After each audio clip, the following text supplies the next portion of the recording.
All right, boys. So, Man United 3, Everton 3 yesterday. Liverpool just got smashed by Man City. Eddie, let's start with you, mate. Weekend of football. Give us your thoughts, bro. First of all, the United match, we dominated for long periods. On another day, I think we mentioned yesterday, Rashford could have easily got a hat-trick. It just seemed really thick to me. His decision-making, it's not like one-off, it's on a regular basis. And we spoke about, him getting to that next level, that Cavani level. He needs to just be smarter with the way he's playing. He got some fantastic position yesterday and some fantastic skills. But there's always like one touch too much or not the right face. Just come on, man, Marcus, you're better than that. Yeah, do you think he's a bit of an enigma, Eddie? Because like in the first 20 minutes, he looked loose, he looked sloppy on the ball. Then he delivers one world-class cross. Then he looked to be doing everything right, and then time after time, when he had the position and time to shoot, it was a touch too much. Yeah, and it goes back to the decision making, and how we discussed previously about having him to get to the next level. Yeah, his decision making needs to be smarter. Boys, you obviously reviewed the game yesterday, and you both felt pretty positive. Jan, what's your thoughts on the result yesterday? Disappointed, but I think today the reality is setting. I'm beginning to come to terms with we're just not good enough. Whether that's going forward or at the back, you can't just get it all around right. It's either the defense or the attack that lets us down. Chances missed or defensive errors. So I think we are where we are, and I think we're not quite there yet, to be honest. You say the attack, but we scored 12 goals in our last 2 games, 3 goals yesterday against Everton. So was it a case of the attack let us down yesterday, or was it a case of the defence let us down, or the team let us down? Obviously, it was the defence and the keeper error as well. But I just feel like in other games where we scrape by, you're getting far too many chances, and you're not converting as much as you should. I know we're the top scorers, but still, we should be burying chances. Like we should be. We make it closer than it is really. When obviously it was 2-0, we had some chances as well, and even when it was 2-2, we could have gone 4-2 up. That would have put the game to bed. When it's 3-2, you're always on edge, like coming into the last minutes. What was your positive and negative that you could take out yesterday, Jan? Positive was obviously the going forward, the full backs again, outstanding. Sure. Cavani movement and his work rate. Bruno had a good game.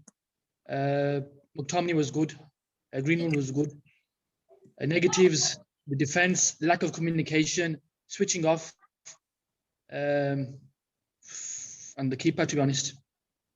So same mistake over and over again. Jam touched upon, obviously, the fullbacks were good, but the defence let us down. So are we saying that the fullbacks done a good job, but it was the 2 centre-backs that let us down yesterday and the goalkeeper? Yeah, I mean, the first goal was, in my opinion, a clear goalkeeping error. That ball wasn't smashed across the box where he had to get a hand out. He could have got more distance on that quite comfortably, I felt.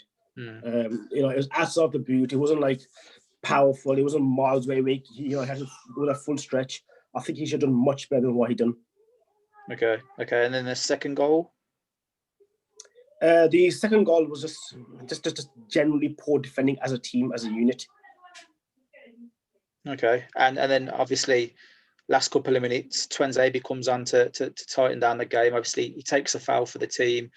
I don't think there's any blame to lay at Tuanzebe for that. But going into the last 20, 30 seconds of the game, obviously we've seen stuff come out on Twitter, Jam, where Maguire's held the line and everyone else has gone forward. Obviously, Eddie, you said more times than not, your defender stays on the D, but he was the only man on the D. So who are we holding responsible for that? Obviously, we know De Gea should have been brave, but ultimately, it shouldn't have got to that position, should it? I think Ollie will know the answer to that. What were they told? Were they told to defend right on the edge of the box and then, attack the ball, which would make sense to me? Or were they told, okay, start off high and drop off deep? Or, I mean, we don't know. Only Ollie will know that. But to me, if you look at where Keane was, right, if all the other players were where Maguire was, we're going to get the header, we're going to clear that away. Yeah. And that would have been game over. So is So that? the display on Maguire for that goal, I don't think is fair personally. But is that not Maguire's fault for telling the players not to drop back, to hold the line? If he's captain, should he not orchestrate the defence as the last man and tell everyone to drop back? Well, maybe he did. Or to be, I haven't really closely enough to see what actually was said and who was trying to organise back there. Yeah, that's fair enough. So going forward, obviously, if we look at the two centre backs, okay, and the goalkeeper, we know that for all the overreaction, Maguire isn't going to go anywhere, right? Maguire was bought for 80 million, so he's going to be there. You then look at the options next to him, right? Bailey is not long term. No matter what you say, the guy's not consistent in terms of being injury free, so he's never going to be the answer to the problems. Twanzebe doesn't seem to get the game time, and Lindelof is a squad player. So is it a case of that has to be a priority in the summer? Is it we just manage that? Is it a case of De Gea gets dropped for Henderson? Where do we go from here? I think you give De Gea till the end of the season. I mean, he's our best keeper. Fact, Henderson still looks a bit uncomfortable when he comes on. But at some point, you have to start Henderson. You can say De Gea is a good goalkeeper, yes, but you're always going to get a mistake or two from him, or maybe more than two in the season. The question is when those mistakes are going to come in big games when we really need him. So I think after this season, reevaluate and get somebody else in. I mean, if we're backed and we get the signings we want, I still think our defense and goalkeeper will let us down, to be honest. I mean, we've seen today in the Liverpool game a world-class goalkeeper making mistakes. So it's not like he's the only goalkeeper doing it out there. Ederson was making mistakes for Man City at points this season and last season. So are we just being overcritical on the goalkeepers at the moment? No. I think with De Gea, for about 2-3 years, he was easily our best player. And I think that's probably what's earned him the right to kind of get away with stuff that he's been getting away with for the last 2 years or so. But I think it's probably come to the stage now. And I'll revert back to the Leipzig game when they got their third goal and he came at it. It wasn't very brave. And, he turned his back then. And that, to me, at that time, I thought to myself, you know what, that's not right. And yesterday, if he was a bit braver, I think he's getting it. The question is, has De Gea ever been a brave goalkeeper in his time at Man United? He obviously knows that he's a world-class shot stopper, but has he ever been known for being brave throughout his periods? Well, even if he wasn't brave, it's the other areas that the first goal. If you're lacking in one area, but then you're fantastic and top class in all the other areas, you can forgive that one area. But there's just too many mistakes, and all these mistakes aren't due to him, not being brave. Some are just really stupid errors, and this is probably going on for about 2 years now. And I think a lot of United fans, myself included, have forgiven him because of his performances before that. He's earned that right. Okay. So obviously we've got West Ham, and there's more chance than not that Henderson will play in that game. But when we've got West Brom, do you expect De Gea to remain in goal for the remainder of the season? Yeah. So Jam, has Solskjaer got a big decision on his hands in terms of going forward? So he backs De Gea now for the rest of the season. We know coming into this season, Henderson was pretty vocal that he wanted to challenge, but it could come to the point where at the end of the season, Romero's obviously not going to be there. Henderson will be knocking on the door saying, look, I'm either your number one or I'm leaving. Are we in a danger of losing? Well, we're going to lose Romero, but are we in danger of losing Henderson and then just having De Gea and Lee Grant or no one essentially? Is that an issue? Does De Gea need to actually give Henderson the chance, thinking of the long term? I think you probably will see Henderson next season because I think Ole won't leave it till obviously end of the season. Say, you know what, he's had a good remainder of the season. De Gea, he's my number one for next season. I just think that's a big risk to take. So I think in the back of his mind, he'll know that he's made some errors, quite big errors this season. It's time for a change. We have to blood him in sometime, Henderson. We can't just bring him back off loan and then send him back again or let him leave. So do you think Ole Eddie will give assurances to Henderson on being number one before the end of the season? Because if I'm Dean Henderson, I've played 2 years of a year or 2 years of consistent football under Sheffield United, and then I'm going back to being a backup. You know that he wants to play consistent football. Will he want assurances, and will he be at Man United as number one next season for you? I think he will be at Man United. I don't think he'll be as number one. I think De Gea will stay as number one next season. I think he'll play in the cup games and the Europa League games this season, and next season, obviously, touch wood, it might be Champions League, but I don't think he'll play in Champions League, not unless it's dead rubber. So, obviously, I mean, it's Eddie. You never believed that we was in a league title race. However, we've seen the levels today of Man City without a number 9, without a striker. What they're doing to teams, I mean, they've pretty much set the bar. I spoke earlier on the WhatsApp group saying, obviously, when we played Liverpool a couple of weeks ago at Anfield, the chances were there. Man City showed how you actually rip apart a team that are there for the taking. Is that just a difference right now where we just have to sit back and say, look, City are by far the best team in the league right now. And while Leicester are dropping points and Liverpool are dropping points, we just have to take every game as it comes and just try to cement the top 4, or do we still focus on the league? Well, I mean, like you said, I did say that we are not in a title race, and our aim should be top 4 for this season. Obviously, they've got no Aguero, they've got no Kevin De Bruyne as well, who's the best midfielder in the world. I think you seem to be forgetting that as well, and to still score 4, and it's not like they were mesmeric from the first minute. The first half was absolutely dead, man. It was a boring match in the first half. Yeah. But once they turned it up, they absolutely destroyed Liverpool. This is the champions of England. Albeit, I understand they're off form at the moment, and they did get one back through a Salah dive.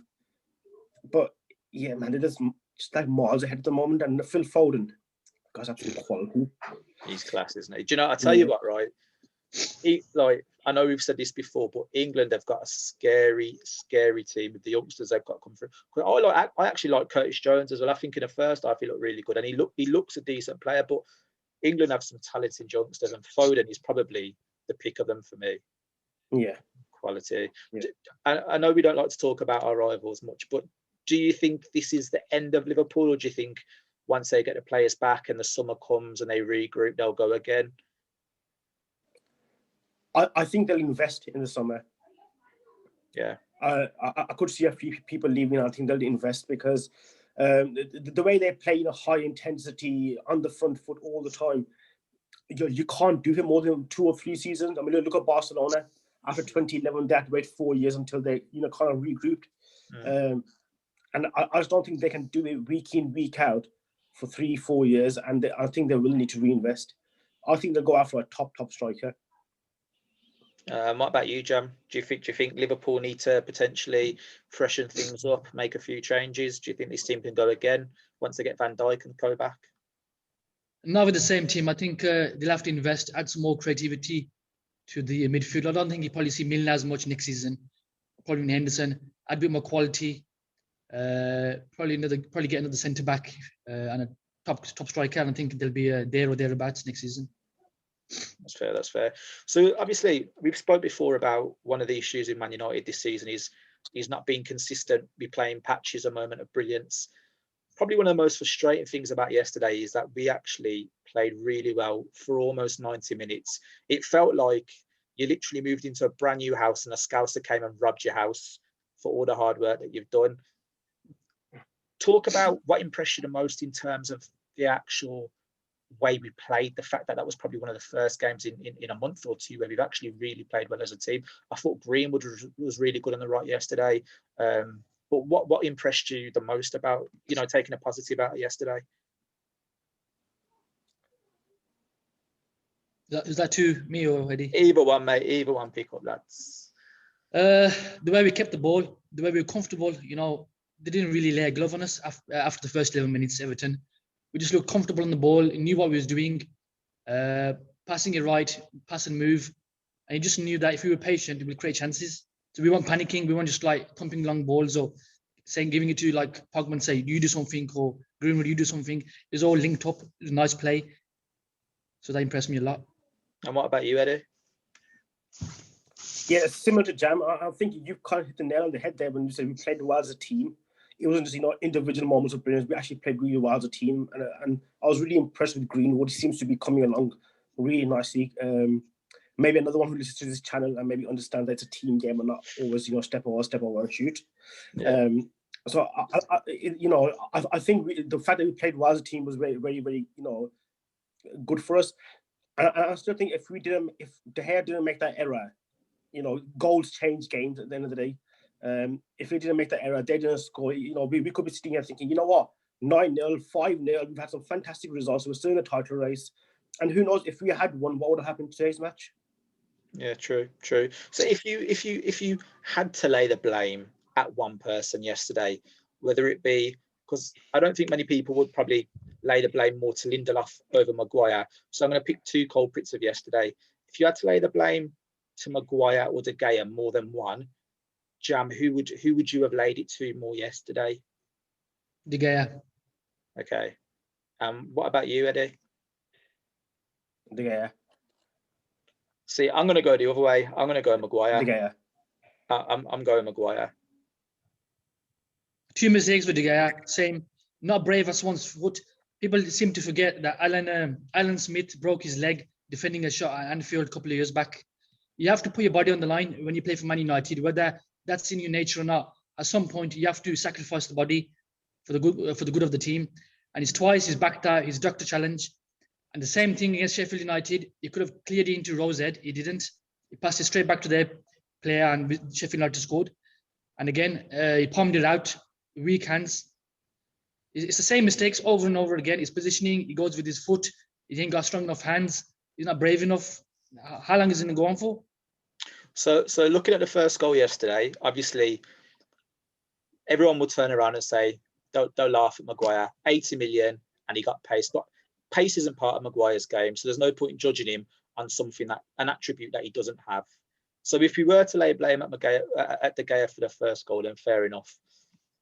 The second goal for me was a collective. So you had Maguire going for the same header that Lindelof went for, and then I know he was giving the fullbacks praise yesterday, but for me, Wan-Bissaka a couple of times yesterday, and he's done this quite a lot this season, has played as the last man keeping players on side. And there were two warnings yesterday, one just before half-time and one in the first 20 minutes for Everton were good, where he's got that aspect to his game that he needs to clock onto. Now, when that second goal went in, Shaw for me was too slow in closing down to Corey.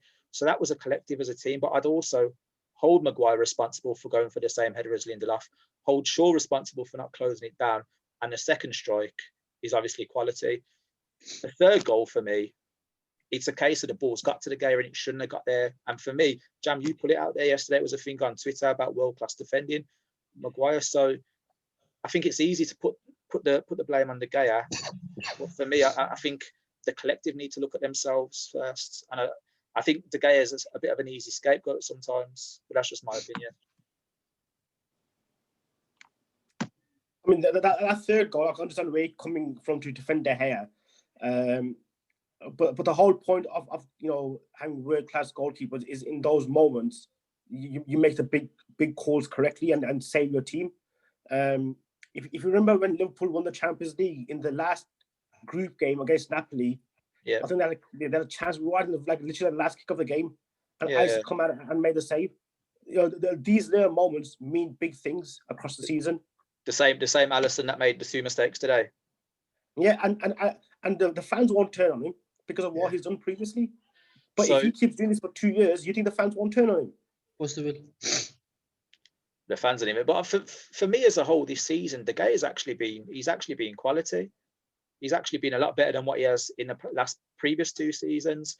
But going forwards, for me, it's whether we can remain consistent. So how we played yesterday against Everton, hopefully, do you think there's going to be any negative effect from that game yesterday, Eddie? If you're a Man United player, you played well for 90 minutes, you've lost 2 points, you feel like you've been robbed. Then you watch Man City tonight and they see that performance. How do they build momentum again? Obviously, we've got the FA Cup next, and then we've got West Brom, who are struggling, and we've got Newcastle. So hypothetically, they should be 2 games that we should be going for, and they're 2 negative teams under negative managers, some might say. I mean, how do we bounce back? If you're Solskjaer, what do you say? How do you encourage these players? What do you do going forward? I think the good thing is we've got a game quite quickly, so we haven't got time to kind of lull over the defeat. The draw, which felt like a defeat. Yeah. So it is good that we've got a game quickly and a game against another Premiership team. So it's not like, with all due respect, that we're playing at home to Yeovil or something like that. We've got another team who are, they're doing well in the league, they're 5th place. Yeah. So it'd be good to get out of our system. I think our bigger probably concern is, and I mentioned this a few weeks ago, we haven't had many injuries, but Pogba went off yesterday. Eric Boy, I don't know what's happened to him. He's been out of squad for the last few games. I'm just getting concerned. Is it catching up with them? Are we going to get more injuries? Because that's another thing that can have an effect on the season. True. And what about you, Jam? The same.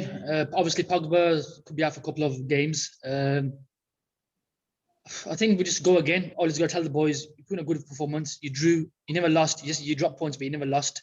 So just more of the same, and you'll break Newcastle and West Brom down if you play like that, and just take it as each game as it comes and see how far you can finish. Really.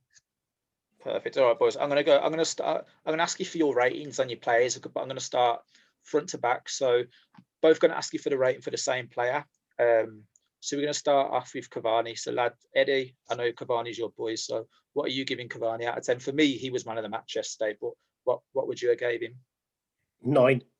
9. Perfect. And what is it that impressed you the most about Cavani yesterday, Eddie? He takes that team up a level. And I've been saying this for years, that I want him at the club, because not just what he does on the pitch, you could tell he's influential to the other players. And this is why I said people like Marcus Rashford and Martial need to look at him, learn from him.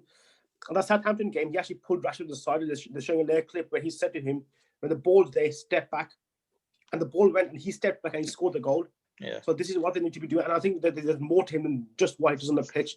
And his work ethic is unbelievable. Unbelievable, Jeff. Yeah, definitely. I agree with you on that. And Jan, what are you giving Cavani out of 10? Yeah, 9. He was man of the match. Awesome. 9. Okay. Jan, we'll start with you. So Rashford's left wing. What did you make of him yesterday? Good start, obviously. The same thing again. Just the extra touch, the extra piece of skill. Just get past him, man, and release the shot. Get it on target. Take an early shot. But he wants to walk the ball in like an Arsenal goal. That's the difference between him and top quality strikers. So out of 10, what are you giving Rashford? I'll give him 6.5. 6.5. And Eddie, what about you? 6.25. Okay, Eddie, we'll start with Greenwood. So what did you make of Greenwood yesterday?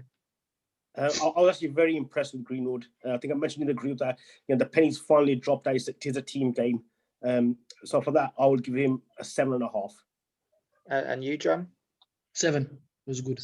7. And Eddie, I don't know what you think. But when I looked at Greenwood yesterday, getting involved in some of the challenges, he looked physically stronger. Like he could actually go man to man and shoulder barge players, which a year or so ago he looked a bit more fragile. So it looks like obviously he's working on his physical aspect as well. Bruno Fernandes, we're going to start with you, Jam. Special goal yesterday. Cantona like against Sunderland in '96, but obviously the result didn't go in his favour. But what would you give him out of 10 yesterday, Jam? I'll give him an 8. Yeah. Good goal, and his work rate, along with Cavani, chased everything. Yeah. And obviously tried his best, but obviously we didn't get the result we wanted. But 8. Cool. And you, Eddie? 7.5. Cool. And what was it that impressed, apart from the goal, what was it that impressed you about, or didn't impress you about Fernandes yesterday? Who are you asking? Sorry. You, Eddie. Oh, sorry. No, I thought he played well. I thought he played, very good. He wasn't like one of our worst players. He played well. Yeah, perfect. And McTominay, Eddie, we'll start with you. Rating and a little summary on McTominay. What did you make of him yesterday? I'm going to give McTominay an 8. I absolutely love the guy. I think he's a proper Manchester United player. I've got a lot of time for him. I really, really like him as a player. Yeah. And you, Jam? Same. Great player. He's come on leaps and bounds. Everything he does is with 100% effort. He runs, he carries the ball, good strike on him, gets stuck in. Proper Manchester United player playing for the badge, 100%. Yeah, brilliant. Okay, so Pogba went off early, so I'm not going to ask you for a rating on Pogba because he went off so early. Sorry, were you about to say I'm not worried about him? No, I'm not going to give him a rating because he went off early. So I'm going to ask you for a rating on Fred to start off with, Jam. 6. Decent. 6. Okay. And you, Eddie? 6. Yeah, cool. All right, so let's go to the fullback. So Bissaka, Wan-Bissaka. Eddie, we'll start with you. I would say 7. Still concerns about his defensive positioning, not his actual ability. I think, like I mentioned before, 1-on-1 is probably the best in the country, one of the best in the world. But positioning, yesterday again. Perfect. And what about you, Jam? Same. Good going forward, but needs to be careful on the players peel off him, and needs to work on that. Cool. All right, so Lindelof, Jam, we'll start with you. What did you make of Lindelof yesterday? 6. It's all right. Decent, nothing special. No, I mean, not a stand-up performance. Just go around with it, really. He had that little moment before half-time where he dribbled on the ball too long and then lost it, and then Richarlison almost scored where De Gea came out. And Maguire had a moment as well where he dropped on the ball and he thought it was a free kick, and then they've almost scored. Eddie, what did you make of Lindelof yesterday? 6. Nothing special, but not very commanding. No, it's okay. All right. Maguire, we'll start with you, Eddie. What did you make of Maguire yesterday? 6. Same as Lindelof. Once again, just not very commanding, not very dominating. Okay. And you, Jam? 5. Average. No communication, no voice, not commanding enough, and just dwelled on the ball. Yeah, not one of his stronger performances like he has been recently. Okay, brilliant. And Luke Shaw? 8. 8. So you're both going with 8. All right, brilliant. So let's just get to the goalkeeper. Then where do we start with him? What Eddie, we'll start with you. What rating are you giving him? A little summary. 3. 3. Okay. 3. Break it down. His error changed the game. Yeah. As simple as that. We were 2-0. We were fairly comfortable. We come out in the second half. We started well, and then De Gea happened. And because of that, I mean, I can't remember any. I'm sure they only had 3 shots on target, or unless I'm wrong. Yeah, and they scored 3 goals. So he actually didn't do nothing. So actually, my rating of 3 should be a 2. I'm actually lowering that rating. Cool. To a 2. Jam, what are you going with, mate? 2.51. Okay. And so, what are your thoughts? Are you echoing the same thoughts as Eddie? Yeah, same mistakes. It cost us, and he needs to sort it out. Do you think? But I'm going to ask you a quick question now. So obviously, we know that long term, or we know to win a title, your defense is important. And Lindelof and Maguire aren't going to win you a title. But we know Maguire's not going anywhere. So we know essentially Maguire needs an upgrade and a partner. Now, is the priority in the summer going to be Maguire getting a world-class centre-back partner like an Upamecano, for example, or someone else? Or is it a right winger? We don't know what the finances are like at Man United, what the budget will be. But if you had to pick one, is it going to be a world-class right winger, or is it going to be a world-class centre-back? I think we'll get a right winger. I don't think we'll get both, although we need both. I think he'll prioritise a right winger. So, Jam, would you go for a right winger over a centre-back? Yes. Okay. And what about you, Eddie?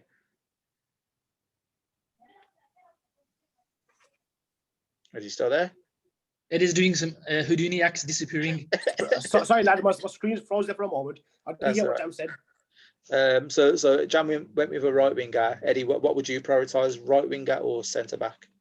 Centre back. Centre back, okay. Do you have any targets in mind who you would like as a centre back? I know Upamecano, apparently he has a 40 million buyout in the summer, but strong links to Bayern Munich as well, who will more than likely snap him up early doors. So, yeah. Any ideas on other centre backs that you'd want, or?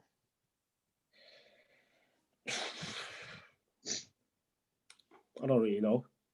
I mean, he probably would be my first choice only because he's young. He's played at a fairly high level as well. So definitely one for the future. And one, like I said, 40 million pound nowadays is nothing. But I don't really know, to be honest. Who else is out there that we can probably afford? I think, like you mentioned about finances, do we need to sell before we need to buy? Potentially, we don't know, and that could be one of the things going into the window or going into the summer this year, is the finances might not be there for every club. It could just be those Abramovich-backed clubs, or like the PSGs, the super rich clubs that could afford the big deals. It might be a different type of window this summer. Boys, I'm gonna get your final thoughts on one thing. Obviously, the big man himself, Zlatan, got 500 goals today, 39, AC Milan at the top of the league. Obviously, he played for Man Utd. So, Jam, I'm going to ask you your thoughts on just on Zlatan's career, what you make of Zlatan and his achievement, and still doing it at 39. Great player. Obviously, to take care of his body at that age and still play in a decent league, come to the Premiership, show us what it's about. Class, bit of arrogance about him, but what he's achieved, the goal tally, the top clubs he's played for. Hats off to him, to be honest. Hats off. Jam, do you think Zlatan was a world-class player in his prime? Yes, he was. Cool. In his prime, yeah. Okay, brilliant. And Eddie, same to you, mate. How do you rate Zlatan, his career as a whole, what his achievement, and was he? There was a period in time when obviously English media would always put out Zlatan's not world class, but until he scored that overhead bicycle kick, and it kind of shut him up after that. But where do you rate Zlatan? What's your thoughts on him? I mean, he's had a very good career, and numbers don't lie. I mean, look at the numbers he's got, and he's a good player. But I think if you take him out those teams that he's won the championships with, would they have won the championship without him? Probably, yeah. So I don't think he was, world class at any point in his career. Okay, that's fair enough. We'll tie up there then, lads. So West Ham Tuesday. What do you guys want to do next in terms of reviews or any shows on YouTube for the rest of the week? We obviously had a couple of things on Instagram this week, and then you guys done Instagram yesterday, so that seems to be going well. Is there anything that you boys want to do going forward, or any types of shows you want to do, or anything different? Or yeah, I think we should get some fans from other teams on, just to get their thoughts about general football stuff, maybe not club specific. And I also see, my friend, he was asking, when can he come on the show? So it might be a good idea just to get a few different fans on, just to get their thoughts. And I think we should end with once again, the ugly head of racism showing in football again. Once again, Pranzibi was unfortunately, racially abused on social media. Yeah, disgusting. So Ozzy's obviously a Chelsea fan. So we've got Chelsea coming up at the end of the month. So what we could do is we could get him on as a preview for that show and a review. We've got West Brom obviously at the weekend. So if you obviously know any West Brom fans that want to come on, that are passionate West Brom fans, not fake West Brom fans, that are passionate West Brom fans, I might have a person in mind or two. But yeah, if we can get a West Brom fan on to come and do a preview with us, give us their thoughts on their club and Big Sam and what they're making of it all, then we'll look to do that at some point this week as well. Perfect, lads. All right, we'll get the show up in an hour or two up on YouTube. But yeah, any last thoughts, Jam? We'll leave it with you. Now, obviously, I believe the title's gone. I'd like to see United get second place at the least, and a cup. Second place and close the points margin to Man City. And I think that's a good season. And you, Eddie? I'll be interested to hear Hafiz's thoughts. Does he still think that we're going to win the title after this weekend? I guess we'll find out on WhatsApp. Keyboard warrior. All right, lads. Well, cheers for a good show, mate. And we'll catch up. Cheers, boys. All right, see you Cheers, later. guys. See ya.